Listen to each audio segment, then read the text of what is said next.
Hello ছাত্রছাত্রীরা, আজ আমি তোমাদের পঞ্চম শ্রেণীর পাতাবাহার বাংলা বইটের সিলেবাসটা এবারে বলবো। তৃতীয় পর্যায়ক্রমিক মূল্যায়নের যে সিলেবাস, এবারে তৃতীয় পর্যায়ক্রমিক মূল্যায়ন তোমাদের 50 নম্বরের পরীক্ষা হবে।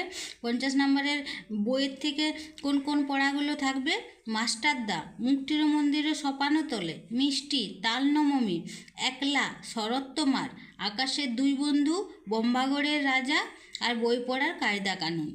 আর ভাষাপাঠ ব্যাকরণের মধ্যে থাকছে তোমাদের বিপরীত শব্দ, পুরুষ আর অনুচ্ছেদ রচনা। 50 নম্বরের নাম্বার ভাগটা তোমাদের কীরকম হবে: গদ্যর থেকে আসবে 15, কবিতার থেকে আসবে 15, ব্যাকরণ থেকে আসবে 10, আর নির্মিতির থেকে আসবে তোমাদের 10। এই হলো 50। এবারে গদ্যর 15 নম্বরের মধ্যে কি থাকবে জানো? বহু বিকল্প প্রশ্ন, মানে একটা প্রশ্নে 3-4টে অপশন থাকবে, সেই রকম থাকবে 3টে। কবিতার থেকেও সেই রকম আসবে 3টে। আর অতি সংক্ষিপ্ত উত্তরধর্মী প্রশ্ন তোমাদের দেবে গদ্যর থেকে 1 গণিত 3, পদ্যর থেকেও দেবে 1 গণিত 3।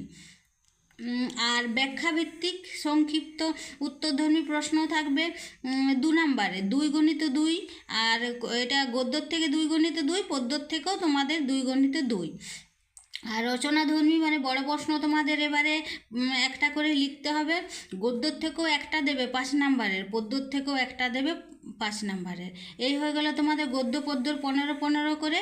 আর ব্যাকরণে তোমাদের বহু বিকল্পীয় প্রশ্ন দেবে তোমাদের 1 গণিত 5, মানে একটা প্রশ্নে তোমাদের অনেকগুলো অপশান দেওয়া থাকবে, একটা অপশানে তোমাদের দাগ দিতে হবে। আর অতি সংক্ষিপ্ত উত্তরধর্মী প্রশ্নও তোমাদের 1 গণিত 5 থাকবে ব্যাকরণ থেকে, তাহলে মোট 10। আর নির্মিতি মানে রচনার অনুচ্ছেদ রচনা যেটা, সেটা থাকবে তোমাদের 2টো দেবে 10 নম্বরের।